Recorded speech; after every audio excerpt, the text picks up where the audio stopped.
Spirochaetes cover करने वाले Levinson का चैप्टर नंबर 24 है ये, ठीक है। अब स्पायरोचीट्स जो है ना, ये स्पायरल शेप बैक्टीरिया होते हैं। सबसे पहले मैंने आपको बताया हुआ, आपको क्लासिफिकेशन माइंड में ज़रूर होनी चाहिए कि आप इंडिविजुअल बैक्टीरिया को ऐसे याद नहीं रख सकते। जब आप सारी बैक्टीरिया कवर कर रहे हो तो आपको पता होना चाहिए कौन सा बैक्टीरिया किस कैटेगरी के अंदर आता है। लेट मी गिव मी मुझे 30 मिनट्स दें और मैं आपको ना थोड़ा सा ये बता देती हूँ, ठीक है। अब देखो, स्पायरोचीट्स जो हैं वो स्पायरल शेप बैक्टीरिया हैं। ये पुअरली स्टेन होते हैं, ठीक है। इसलिए मैं इसको ना तो ग्राम पॉजिटिव में रख सकती हूँ ना मैं ग्राम नेगेटिव में रख सकती हूँ, ठीक है। यानी क्लियर, मैं दोनों में नहीं रख सकती। इसलिए हमने जो पहले जितने चैप्टर्स कवर किए हैं उसमें ग्राम पॉजिटिव, रॉड, कोकाय जो भी था अलहदा से पढ़ते थे, तो उसमें हमने कहीं पे इसको नहीं रखा हुआ था। इसका अलहदा से चैप्टर है जिसमें हम इसको स्टडी करें। अब स्पायरोचीट जो स्पायरल शेप्ड है, जो कि मैंने बताया कि पुअरली स्टेन है, यानी कि ये इतना अच्छे से ग्राम स्टेन नहीं लेते। इसमें 3 तरह के बैक्टीरिया हम देखेंगे, ट्रैपोनिमा पैलिडम, बोरीलिया और लेप्टोस्पायरा, ठीक है। ट्रैपोनिमा पैलिडम जो डिजीज़ कर रहा होगा उसका नाम साइफिलिस है, ये सेक्चुअली ट्रांसमिटेड डिजीज़ है। और बोरीलिया जो है वो लाइम डिजीज़ कर रहा होगा। लेप्टोस्पायरा लेप्टोस्पायरोसिस कर रहा होगा। हमारी वीडियो का टॉपिक है ट्रैपोनिमा पैलिडम, सो हम मूव करते हैं उस पर। ओके, अब ट्रैपोनिमा जो है ये इसकी एक स्पीशी ट्रैपोनिमा पैलिडम, ठीक है। ये साइफिलिस करता है। ये इतना important bacteria, because sexually transmitted जितनी भी डिजीज़ हैं, जितने भी बैक्टीरियाज हैं, वो सारे ही बहुत इंपॉर्टेंट हैं।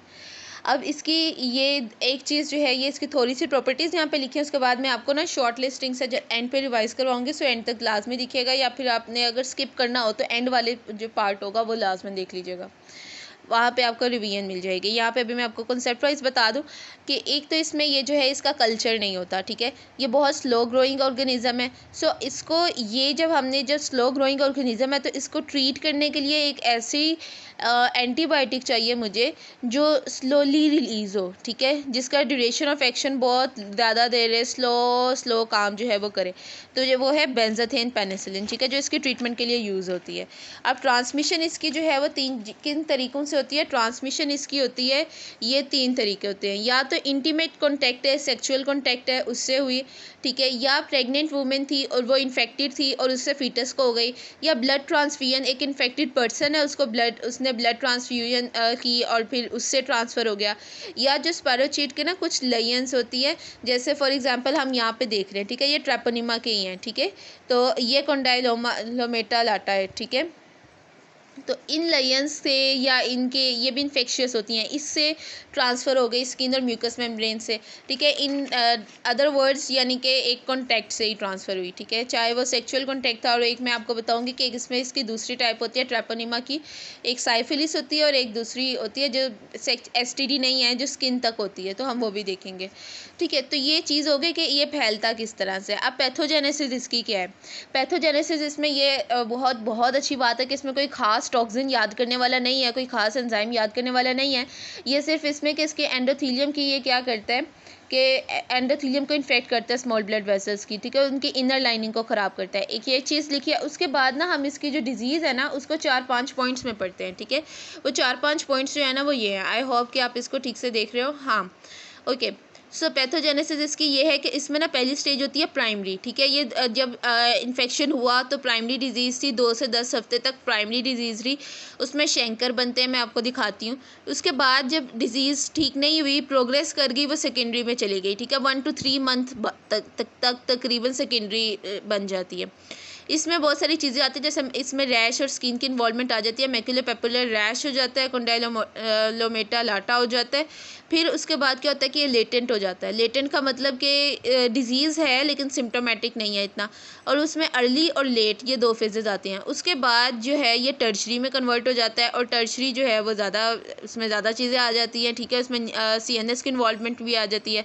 और एक चीज़ तो ये हम देख लिया, प्राइमरी है, सेकेंडरी है, लेटेंट है, टर्शरी है। और एक चीज़ ये कि ये कॉन्जेनिटल भी है। जैसे मैंने आपको बताया था कि प्रेग्नेंट वुमेन से फीटस में भी जा सकते हैं, तो कॉन्जेनिटल के कुछ अलग फीचर्स होते हैं, तो ज़्यादा मुश्किल नहीं है। अब हम देखते हैं प्राइमरी में क्या होता है। शैंकर होता है। शैंकर क्या होता है, ये नॉन टेंडल अल्सर है, जैसे यहाँ पे इन्होंने अल्सर दिखाया हुआ है, ठीक है। अब उसके बाद जो है सेकेंडरी साइफिलिस को आते हैं। ये 1 to 3 मंथ्स जो है वो लेते हैं। इसमें मैक्यूलोपेपुलर रैश आता है और पाम्स और सोल पे आता है, ठीक है। कोंडाइलोमेटा लाटा आता है, ठीक है। उसके अंदर ये जो लेयंस होती है ना जेनिटल एरिया में होती हैं। इस लेयन में ना ये होता है कि इनमें स्पायरोचीट होते हैं, जिन मैंने आपको बताया ना कि ये इन्फेक्शियस होते हैं, जैसे ये यहाँ पे इन्होंने दिखाया हुआ है, ठीक है। तो ये लेयर्स होती हैं, ये हमारे पास किस में आती हैं, सेकेंडरी में आती हैं, ठीक है। और पैची एलोपेशिया होता है, इसका मतलब कि एक पैच ऐसा होता है जहाँ से बाल मतलब वहाँ पे हेयर्स नहीं होते, ठीक है। इसके अलावा इसके अंदर कुछ और चीज़ें आ जाती हैं, जैसे फीवर हो सकता है, मैलेज, एनोरेक्सिया, ठीक है, वेट लॉस होगा, हेडेक, माइल्जिया, मसल पेन होगा, जनरलाइज लिम्फेडिनोपैथी होगी, फेरेंजाइटिस होगा, मेनिंजाइटिस, नेफ्राइटिस, हेपेटाइटिस, ये कुछ और चीज़ें इसके साथ जो है वो कर रही होंगी। मेन चीज़ याद रखनी है कि प्राइमरी में शैंकर हुआ था, सेकेंडरी के अंदर स्किन में थोड़ा सा मैक्यूलोपैपुलर रैश, कंडाइलोमेटालाटा हुआ था, पैची एलोपेशिया हुआ था, और 2-4 चीज़ें जो हैं वो माइल्जिया और इस तरह से रिलेटेड थी। फिर उसके बाद क्या हुआ कि 1/3 जो लोग थे ना, कुछ तो ठीक हो गए, प्राइमरी सेकेंडरी पे बगैर इलाज के ठीक हो जाते हैं, ठीक है। और जो 1/3 है उनमें ये लेटेंट हो जाता है इन्फेक्शन, ठीक है। और फिर उसमें क्या होता है कि अगर लेटेंट हो जाएगा वो या तो अर्ली होगा या लेट स्टेज पे होगा। अर्ली लेटेंट जो है वो 1 से 2 साल, यानी कि जैसे मैं टाइम पीरियड के लिहाज से मैंने आपको बताया, पहले प्राइमरी था तो हफ्ते में था, ठीक है, 1 या 2 हफ्ते, सेकेंडरी था तो 1 से 3 मंथ था। अब ये लेटेंट है, अर्ली लेटेंट 1 से 2 साल तक होता है।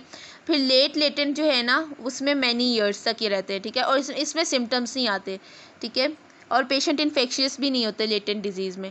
और लेकिन जब इसके अंदर लेटेंट डिजीज़ के बाद क्या होता है कि बैक्टीरिया सोया हुआ था वो जाग गया है और टर्शरी डिजीज़ हो गई। अगर टर्शरी में प्रोग्रेस कर जाती है फिर इसके अंदर बहुत सारी चीज़ें आ जाएंगी, फिर CNS इन्वॉल्वमेंट भी होगी, ग्रेनुलोमेटस, गम्मास, ठीक है, ये होंगे, ठीक है। ग्रेनुलोमा बन जाएगा स्किन पे, बोन पे, CNS की इन्वॉल्वमेंट आ जाएगी, यानी कि टर्शरी वाली खतरनाक चीज़ अब CNS में इन्वॉल्व हो रहा है। न्यूरोसाइफिलिस होगा जिसे टेप्स पैरेसिस कहते हैं, ठीक है। कार्डियोवास्कुलर लेयर्स होगी, CVS भी इन्वॉल्व हो जाएगा, ठीक है। जैसे कि इन्होंने यहाँ पे बताया कि एओर्टाइटिस या एन्यूरिज्म ऑफ असेंडिंग एओर्टा, ठीक है, वो अफेक्ट होगी। अब ये हो गई चीज़ें हमारे पास 3। इसमें याद मैं रिवाइज करवा दूँ, याद रखने वाली क्या है, प्राइमरी में शैंकर हुआ, सेकेंडरी में मैक्यूलोपैपुलर रैश, कंडाइलोमेटालाटा हुआ, पैची एलोपेशिया हुआ, साथ में 3-4 चीज़ें और याद रखो, फीवर हुआ, वेट लॉस हुआ, हेडेक हुआ, माइल्जिया, लिम्फेडिनोपैथी, फेरेंजाइटिस, मेनिंजाइटिस, और ये लिवर की थोड़ी बहुत इन्वॉल्वमेंट। फिर लेटेंट हुआ तो सिम्टम नहीं थे, ना ही इन्फेक्शियस था। फिर टर्शरी पे गया तो टर्शरी में CNS और CVS की इन्वॉल्वमेंट हो गई। अब हम आते हैं कॉन्जेनिटल। कॉन्जेनिटल कैसे हुआ था? कॉन्जेनिटल तब हुआ था जब मदर से बेबी में चला गया था, मदर इन्फेक्टेड थी और मदर से बेबी में चला गया। अब कॉन्जेनिटल साइफिलिस है तो उसमें जो है वो हमें अगर मदर इन्फेक्टेड है तो हम मदर का जो FDA एंटीबॉडी टेस्ट जो है वो 2 बार करते हैं प्रेगनेंसी में, ठीक है। और मैं आपको लैब डायग्नोसिस में बता देती हूँ आगे। अच्छा, इसमें साइन एंड सिम्टम क्या आएंगे कॉन्जेनिटल में कि जो बेबी होगा ना उसमें हडसन्स टीथ होंगे, ठीक है। टीथ की एक स्पेसिफिक शेप होती है और गंदे गंदे से इसके टीथ होते हैं, आप इसको गूगल कर सकते हैं, ठीक है। लाइक वो जो सामने वाले भी दांत है ना, अगर ये दांत अगर इस तरह का होता है ना तो उसके अंदर नोचेस इस तरह से प्रेजेंट होंगी, लाइक दिस, ठीक है। तो इस तरह के, और मॉलर टूथ भी उसके थोड़े मतलब जो ऊपर वाली जो उसकी शेप होगी वो ख़राब होगी, जिसे मलबरी मॉलर्स बोलेंगे। सैबर शिन्स होंगी इसकी, यानी जो इसकी जो टांग है ना, ठीक है, ये एक टांग है, ठीक है, ये बैठा हुआ एक बंदा है, ठीक है, ये उसकी थाई है और ये मैंने उसकी शिन बनाने की कोशिश की है। इसमें आपको पता है कि जो शिन होती है इसमें आपकी 2 बोन होती है, एक टिबिया होती है, एक फिबिला होती है। टिबिया जो है ना वो आगे को मुड़ी हुई होती है, ठीक है, तो टिबिया जो है वो आगे को मुड़ जाती है, एंटीरियर बोइंग हो जाती है टिबिया की। इस तरह की टांग होगी इसकी, सैडल नोज़ होगी, जो मतलब इसके अंदर ना जो बेबी होगा ना उसकी बेसिकली जो अपीयरेंस है वो हमें बता रही होगी कि इसको मतलब ट्रेपोनिमा पैलिडम जो है वो इसके हमें मिल जाएगा यहाँ से, कॉन्जेनिटल साइफिलिस है इसको, ठीक है।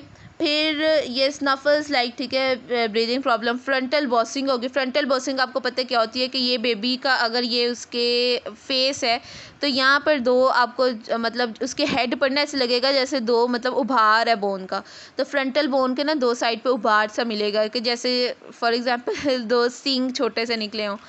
जस्ट मैं सिर्फ समझाने के लिए बता रही हूँ।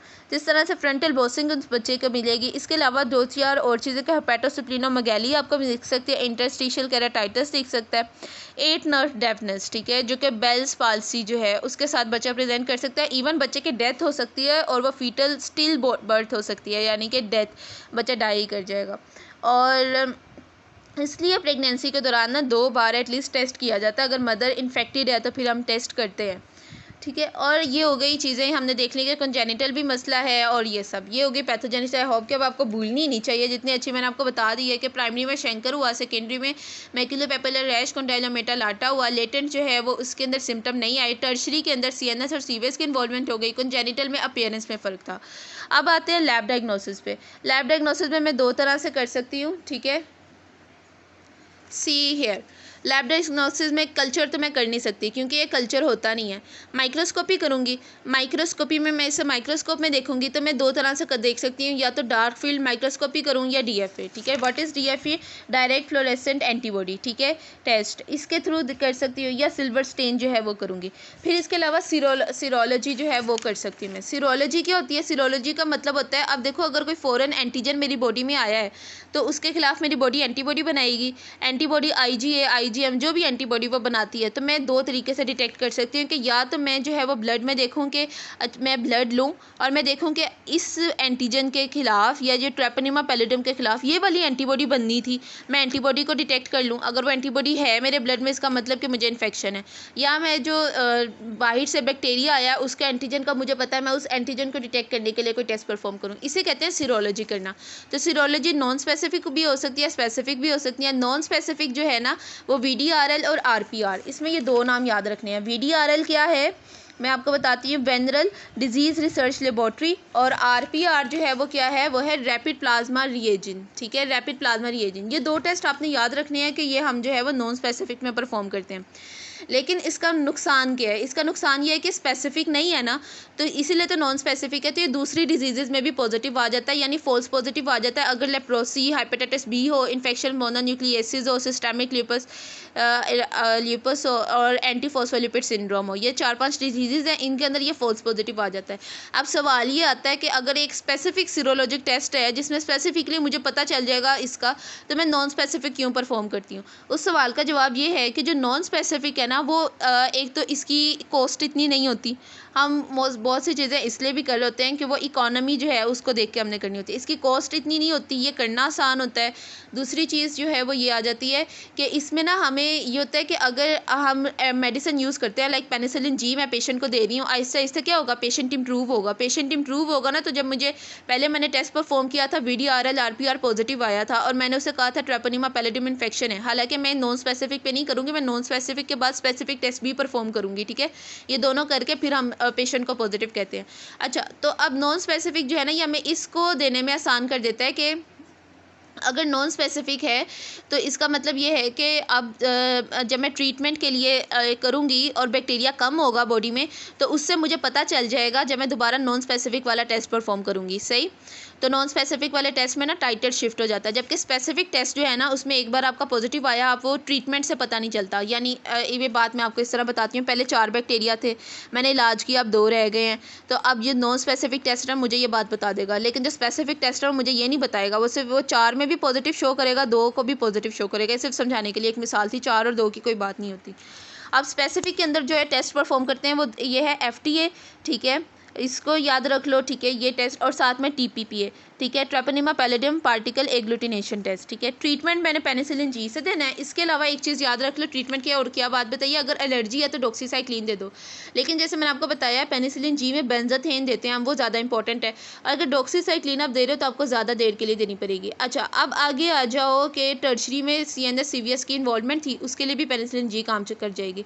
एक चीज़ बड़ी इंपॉर्टेंट है, वो ये कि जेरिस हेक्सन रिएक्शन जो है ना, हेक्साइमर रिएक्शन, ये हमारी बॉडी में होता है। ये 2 साइंटिस्ट के नाम है जिन्होंने ये इसको डिस्कवर किया था, उन्हीं के नाम पे इसको रख दिया।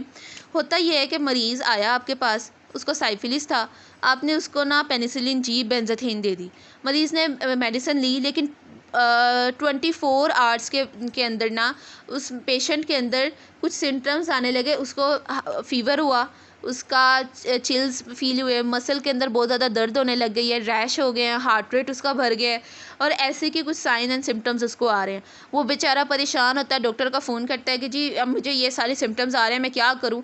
तो डॉक्टर उसे बताता है कि आपको परेशान होने की ज़रूरत नहीं है, ये एक नॉर्मल पार्ट ऑफ रिएक्शन है, ठीक है। ये जो है ना जेरिस हेक्साइमर रिएक्शन, ये स्पायरोचीट्स की जितनी भी डिजीज़ हैं, चाहे वो ट्रेपोनेमा, लेप्टोस्पायरा, बोरीलिया, इन तीनों के अंदर जो है ना हो रहा होता है, ठीक है। ट्रीटमेंट में होता ये है कि जब हम एंटीबॉडी देते हैं ना तो ये जाके हमारे स्पायरोचीट को क्या करेगी, किल करेगी, ठीक है।